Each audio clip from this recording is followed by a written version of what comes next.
carteira ela tem ali uma visão, né, de longo prazo, buscando sempre ali uma equação entre patrimônio e renda, né? Em alguns momentos, a carteira tem um comportamento de capturar algum ganho de capital, mas o viés mesmo é para renda. Então, nós colocamos ali alguns setores onde a gente acredita aqui que tenha oportunidades e dá uma boa composição, né? Começando ali pelo recebível, fundo de recebível imobiliário, que tinha pouca importância no passado, hoje ele é muito importante. Os recebíveis funcionam muito bem aí, porque são indexados à inflação, em alguns casos também ligados à CDI, são ativos de crédito privado voltado para o setor imobiliário, né? Então, sim, a gente sabe que há momentos em que a inflação se destaca um pouquinho mais, o pessoal recebe mais, fica mais feliz, e outras horas não ficam tanto. Mas a gente tem cada vez mais procurado explicar para o investidor de que realmente a carteira de recebível, ela tem essa correlação, né, com inflação e juros. Então, isso é muito importante. Certo, Marcos? Não, é isso. Eu acho que é bastante importante por esse ponto de você capturar um pouco do movimento da renda fixa, quando os juros sobem, quando a inflação sobe, você consegue capturar isso através dos recebíveis, mas eu acho que é muito importante também para a questão de diversificação. Então, você, dentro do universo fundos imobiliários, você também consegue diversificar no tipo de investimento que você faz. Então, enquanto a gente está nos tijolos, nos imóveis de fato, que a gente vai comentar em seguida, no outro você vai mais pelo crédito. Então, quando um mercado está melhor que o outro, você consegue diversificar e você vai aproveitando sempre as melhores oportunidades em cada um deles. Então, acho que aqui também tem um grande papel de diversificação. Muito bem, indo para shopping center, né, agora para tijolo, então você tem ali 25% do recebível, 20% de shopping center, que é um setor que, antes da pandemia, era o setor mais bem defendido, o setor muito diversificado. Os shoppings, eles têm essa capacidade de se reinventarem, né? Sofreram muito na pandemia porque ninguém podia ir, né? Ficava tudo fechado, as pessoas não podiam ir num lugar fechado.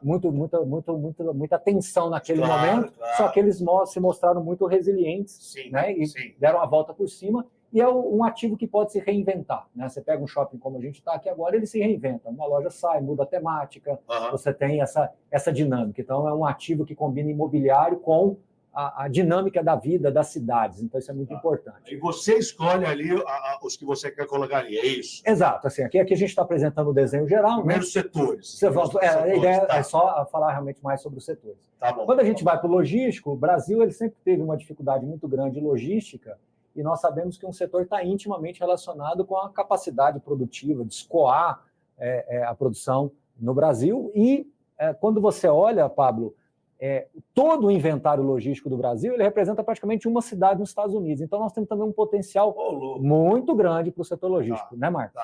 Não, é isso. Acho que é até interessante a gente falar de shopping, depois logístico, porque se você for olhar no passado, o setor de logística ele era visto como um pouco mais arriscado, um pouquinho talvez mais complicado na visão do investidor, e o shopping era o mais seguro, era o mais sólido, era mais tranquilo. Inclusive, uma curiosidade muito legal do setor de shopping é que o rendimento, o retorno que você tem desse setor não é apenas do aluguel em si, lá das lojas, mas você tem uma participação também das vendas ali que o shopping faz. Então, em datas como Dia das Mães, Natal, você pode ter um ganho extra porque você tem essa participação. Então, essa é uma curiosidade bem legal do setor. Mas hoje, depois da pandemia, isso meio que inverteu um pouco. Então, a visão dos investidores acabaram olhando o shopping como um pouco mais arriscado e de logística como muito mais seguro.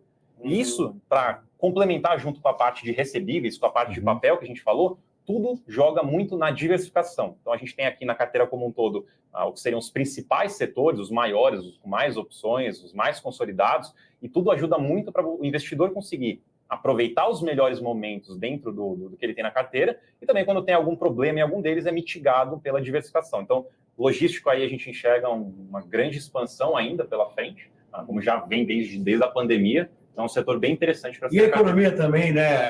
A reabertura da economia, o emprego forte pra caramba, o desemprego caindo, tudo isso também ajuda no setor logístico, mas também ajuda no shopping center, né? E olha só que curioso, né, Pablo? Logística e shopping, qual a relação dos dois? Hoje, assim, depois da pandemia, os shopping centers começaram a funcionar com pequenos polos logísticos também. Claro. Ou seja, você compra pela internet e retira no shopping, ainda toma um sorvete, alguma coisa. Então, uma coisa se conectando com outra.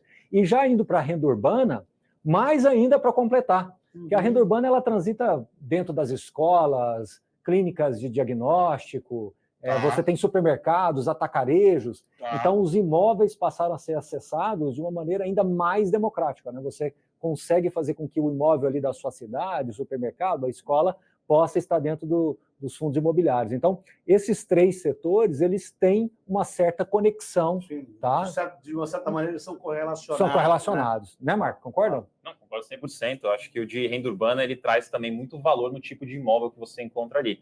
Então, um dos grandes pontos favoráveis aos imóveis, quando eles são relacionados a consumo, é também como é que está a proximidade com as pessoas, qual que é o adensamento ali perto do imóvel. Então, quando a gente vê logística, óbvio que a gente tem o objetivo de ter imóveis de logística dentro da cidade, porque isso encurta o prazo de entrega, mas tem muitos imóveis fora da cidade, mais afastados. Agora, quando a gente olha a renda urbana... Cinturão, né, em volta. Vetor de crescimento da cidade. Exato. Sim. E quando a gente fala de renda urbana, a gente já está olhando o contrário, a gente já está vendo o que está lá dentro mesmo da cidade, onde possivelmente nem mais terreno tem livre para construção. Então a gente vê lojas, restaurantes, supermercados, tudo que tem um potencial de valorização no futuro, porque não tem mais espaço, não tem mais aonde construir ali. Aquilo ali também pode, eventualmente, dependendo do tipo de imóvel, supermercado principalmente, pode até ser transformado num galpão, transformado em outra coisa, porque o terreno ali tem muito valor que pode agregar até, às vezes, mais do que o imóvel em si. Então vamos lá. Laje corporativa. Pablo, há 10 anos atrás, o setor de lajes corporativas era muito relevante na indústria de fundos imobiliários. Hoje ele ainda é, porém menos. Também o mercado imobiliário tinha menos setores, né? Menos opções. E todo mundo estava mais olhando justamente nesse eixo aqui de São Paulo, principalmente. São Paulo, Faria Lima, né? Mas tinha no Rio também, Petrobras. Tinha. Ainda tem, né? Então, assim, o que a gente pode dizer é que os outros setores... Não é que laje corporativa encolheu, é que os outros setores começaram a ganhar mais relevância. Claro. E, na minha visão, isso é positivo, porque quando você olha o setor corporativo, de fato, ele dialoga muito bem com esse miolinho que nós estamos aqui. Sim. Quando você começa a olhar os outros mercados corporativos de outras cidades, você não tem tantas empresas assim disponíveis nas outras cidades. Então, acessar um galpão logístico em outras regiões, ou acessar uma participação em um shopping center em outras regiões, é naturalmente mais fácil. Então, honestamente, na minha visão, esse balanceamento que teve, ele foi consequência natural. Não teve nenhuma... E positivo, muito positivo também. Você também diversifica no setor imobiliário, o que é muito bom também. E para fechar, para virar o jogo definitivamente, híbrido. Os fundos híbridos, eu vou falar rapidamente, vou passar a bola para o Marcos, é onde eu acho que tem mais possibilidades de crescimento, Pablo. São fundos que podem transitar de várias formas. Tanto o papel comprando um pouquinho de tijolo, o tijolo comprando vários setores, você mesclando estratégias diferentes. Então, o híbrido é quando você dá, vou falar uma palavra feia, para mostrar que o meu eleitor está bem informado. Você dá, já tem 700 votos ali. Olha só, quanto mais você fala, mais voto eu ganho. A minha estratégia é deixar você falar. Tá bom. Mas essa estratégia às vezes não ganha. Você dá mais discricionariedade para o gestor. Discrição. Não, ele poder escolher mais, né? E aí, Pablo, ele vai transitando dentro das melhores possibilidades que ele entende. Então, a gestão ativa fala mais alto, né? Então, os fundos híbridos eles vão por esse caminho. Então, esses fundos híbridos, na verdade, é porque você tem diversos tipos de... Você tem um mandato mais livre. Sim, não é que é um prédio que tem flat, hotel e residência, não é isso. Não necessariamente. Não, pode ser que tenha, mas não necessariamente. É como se fosse um fundo multimercado. Entendi. Você deixa o gestor mais livre para arbitrar em vários mercados.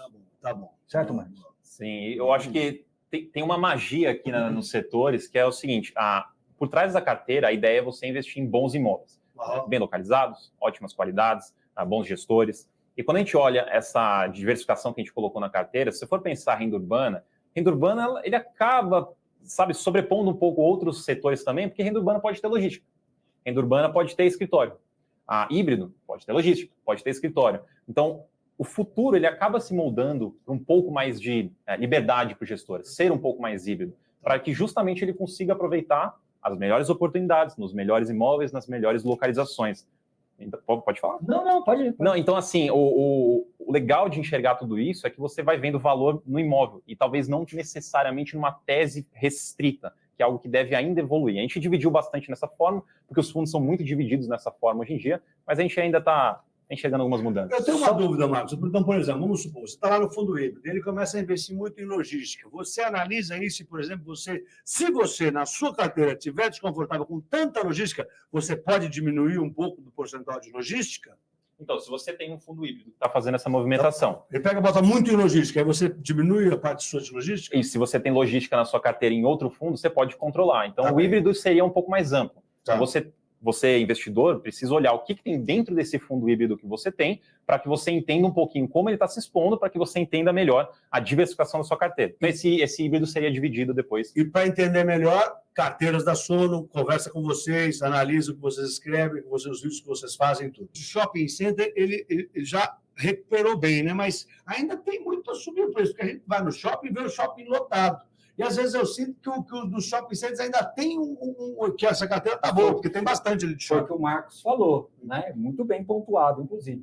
Como você tem um aluguel fixo, mas você também tem um variável, se nós tivermos mais renda, se nós tivermos mais fluxo, mais PIB, mais estratégias diferentes, Você vai estar tudo cheio. Hoje não que é feriado, mas então tá você tudo cheio. tem potencialmente uma receita maior. Então você Exato. pode fazer um evento e esse evento acabar gerando mais fluxo e mais receita também. Então o potencial dele continua É a menor. aposta na reabertura. Isso aí é uma coisa até que anda acontecendo em outros tipos até nos de escritórios, né? Aqueles que têm os imóveis com uma parte que é mais de evento, um auditório, um negócio assim, que também pode ser usado para ter um tipo de receita extra. É uma coisa que a gente acaba vendo mais em. O que você está achando aí, Thiago, da carteira deles aí, hein?